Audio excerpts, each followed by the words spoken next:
시청자 여러분 안녕하십니까? 5월 15일 토요일 JCM 모닝뉴스입니다. 영국발 변이 바이러스 감염이 집중된 울산은 최근까지도 매일 20-30명, 많을 때는 40명대까지 신규 확진자가 발생하고 있어서 방역 당국이 긴장하고 있습니다. 울산시는 강화된 사회적 거리 두기를 오는 23일까지 일주일 더 연장하기로 했습니다. 구현희 기자입니다. 현행 2단계인 울산의 사회적 거리 두기가 오는 23일까지 일주일 더 연장됩니다. 식당과 카페 등 밤 9시 영업 제한과 5인 이상 사적 모임 금지 등의 조치도 계속됩니다. 울산시는 신규 확진자가 하루 평균 40명에 육박했던 4월 넷째 주보다는 상황이 조금 나아지긴 했지만 전파력이 높은 영국 변이 바이러스 확산이 여전히 우려스럽다고 말했습니다. 시민 여러분과 의료진, 방역 당국의 노력으로 최근 일주간 일평균 30명으로 감소하고 있습니다만 전파력이 높은 영국발 변이 바이러스의 확산세는 여전히 엄중한 상황입니다. 임시 선별검사소 11곳도 이달 말까지 연장 운영합니다. 지금까지 임시 선별검사소를 통해 200명가량의 확진자를 찾아낼 만큼 효과가 크다고 본 겁니다. 현재 코로나19 검사를 받고 자가격리 중인 울산 시민은 3천여 명으로 시는 자가격리자가 1,000명 아래로 떨어질 때까지는 안심할 수 없다고 말했습니다. 전국에서 주간 1일 평균 발생률이나 인구 10만 명당 발생률이 30명 정도로 서울이 배가 넘는 수치를 나타내고 있습니다. 이달 말까지는 고삐를 놓아서는 안 된다고 생각합니다. 집단 면역 달성을 위한 백신 접종도 독려했습니다. 이상 반응에 대한 막연한 걱정보다는 코로나19로부터 나와 내 가족 그리고 공동체의 안전을 위하여 선택이 아닌 필수라고 생각해 주시고 집단 면역을 달성하기 위하여 백신 접종에 적극적으로 참여해 주시길 바랍니다. 특히 오는 7월 시행되는 18세 이상의 화이자 백신 접종에 14개 백신 위탁 의료기관이 필요하다며 의료기관들의 참여를 호소했습니다.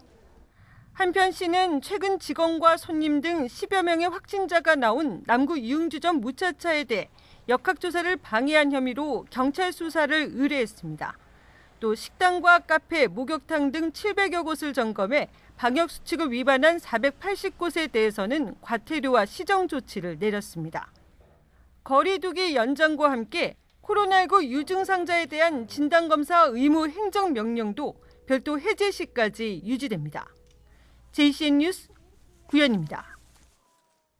울산에서 영국발 변이 바이러스가 확산하고 있는 가운데 울산시가 의료 체계에 문제가 없다는 입장을 밝혔습니다.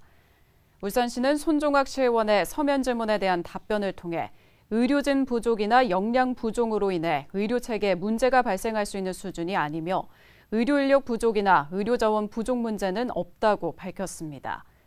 또 거리두기 단계를 3단계로 강화해야 한다는 의견에 대해 3단계는 모든 다중이용시설 영업이 중단되는 등 시민 불편과 지역 경제에 심각한 타격이 불가피한 만큼 마지막 수단으로서 신중한 검토가 필요하다고 덧붙였습니다. 송철호 울산시장이 어제 장애인 부모회 관계자들과 간담회를 가졌습니다.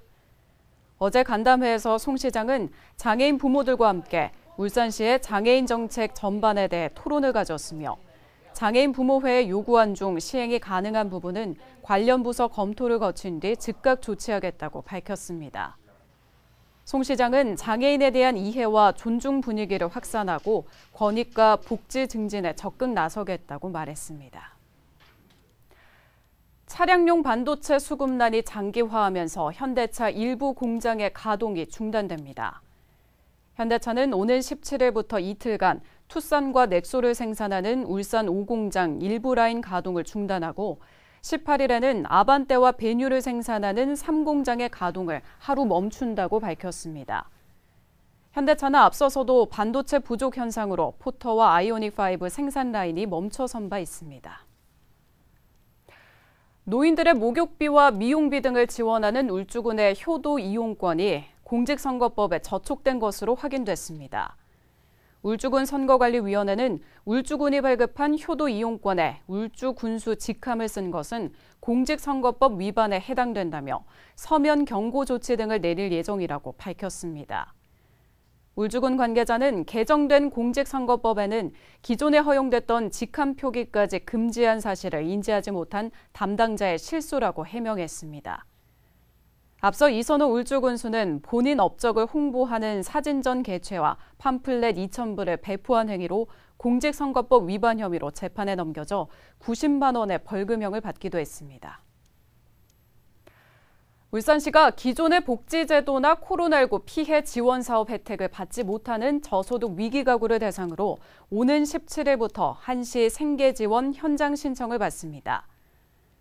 대상은 코로나19로 소득 감소 피해를 입어 생계가 어려워진 기준 중위소득 75% 이하, 재산 6억 원 이하에 해당하는 저소득 가구입니다. 대상자는 17일부터 6월 4일까지 주민등록 관할 읍면동 사무소에 세대주나 세대원, 대리인이 방문해 접수하면 됩니다. 지급액은 세대당 50만 원입니다. 중구청이 한글학자 외솔 최연배 선생의 탄생 지역인 울산 중구를 한글 도시로 만들어가기로 했습니다. 어제 한글 도시 울산 중구 선포식을 열고 올해 안에 원도심과 외솔 기념관을 엮는 한글 역사 문화특구 지정을 적극 추진하기로 했습니다. 또 모든 공문서를 한글 위주로 작성하고 한글을 올바르게 사용하기 위한 주민교육 프로그램을 실시하는 등 전국 최고의 한글 도시로 만들어가기로 했습니다. 박정필 기자가 보도합니다. 중구청이 한글도시 중구로 나아가기 위한 첫걸음을 시작했습니다. 한글도시 울산 중구를 선언하고 중구에 한글을 입히기로 한 것입니다. 한글이 지금 외래어로 혼용되고 또 제대로 쓰여지지 않고 있는 이런 안타까움을 한글도시 선포로 인해서 한글을 지켜내고 바르게 쓰고 먼저 중구청과 13개 동 행정복지센터 내 문서를 한글 위주로 작성하기로 했습니다.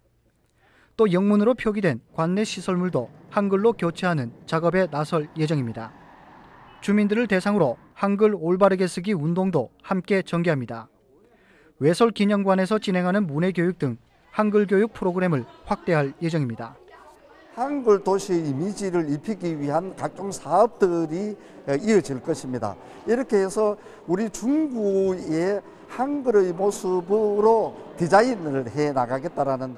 세종시와 여주시에 이어 전국에서 세 번째로 외솔 최연배 선생의 출생지인 울산 중구에서 한글도시 선포식을 갖자 국립국어원에서 누구보다 반겼습니다.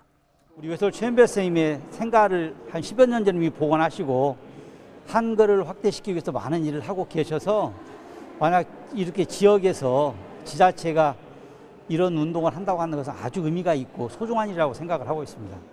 중구청은 올해 안으로 원도심과 외솔 기념관을 엮는 한글 역사 문화특구 지정도 추진해 전국 최고의 한글 도시로 만들어 나가기로 했습니다. 중구 병행에서 탄생한 외솔 최연배 선생의 정신을 계승하고 한글의 자존감 회복을 위해 한글도시 울산 중구를 선언한 중구청. 한글이 목숨이라며 평생을 한글 사랑에 몸바쳐온 한글학자 외솔 선생의 거룩한 뜻이 되살아나는 한글도시가 되기를 기대해봅니다. JCN 뉴스 박정필입니다. 대법원이 환경오염과 주민 피해를 우려해 레미콘 공장 신축을 불허한 울주군의 행정처분은 정당하다는 취지의 판결을 내렸습니다. 대법원은 A업체가 울주군을 상대로 제기한 건축허가 불가 처분 취소 청구 소송 상고심에서 업체 측의 손에 들어준 원심을 깨고 사건을 부산고법으로 돌려보냈습니다. A업체는 지난 2017년 울주군 온양읍 망양리 일원에 레미콘 공장 건축허가 신청을 했다가 울주군이 반려하자 소송을 제기했으며 1심에서는 울주군이 승소했지만 2심에서는 A업체가 승소했습니다. 안전장치 없이 옥상에서 방수 시트 부착 작업을 하던 30대 근로자가 추락해 숨진 사고와 관련해 공사업체 대표와 현장 소장 등 4명에게 벌금형이 선고됐습니다. 울산지법 김용희 부장판사는 업무상 과실치사 등의 혐의로 기소된 업체 대표 A씨와 법인에 각각 벌금 1,000만 원을 선고하고 현장 소장과 업체 관계자에게도 각각 벌금 500만 원을 선고했습니다. 이들은 지난해 5월 울주군의 울산 전시 컨벤션 센터 옥상 지붕에서 안전장치 없이 방수 시트 부착을 하던 근로자가 발을 헛디뎌 추락해 숨진 사고와 관련해 안전관리 소홀로 재판에 넘겨졌습니다. 울산 지역 사업장과 건설 현장 곳곳의 안전조치가 미흡한 것으로 드러났습니다. 고용노동부 울산지청은 지난달 사업 현장 95곳을 대상으로 실시한 특별 감독 결과 20개 현장 사업주를 입건했다고 밝혔습니다. 또 안전보건교육을 미실시한 사업장에 대해선 과태료 770만 원을 부과했습니다. 울산의 미세먼지 저감 협약에 자발적으로 참여한 기업체 30곳이 모두 정부 인센티브를 받을 수 있게 됐습니다. 울산시는 이들 기업이 혜택을 받을 수 있도록 환경부에 지속적으로 건의한 결과 수용을 이끌어냈다고 밝혔습니다. 이들 기업들은 기본 부과금 감면 또는 자가 측정 주기 완화 등의 혜택을 받게 됩니다. 30개 기업의 대기오염 배출량은 지난 2014년에 비해 2019년에 15,800톤, 약 34%의 감축률을 보였습니다. 울주군이 보다 편리하게 영남알프스 구봉완 등을 인증할 수 있는 모바일 앱을 개발합니다.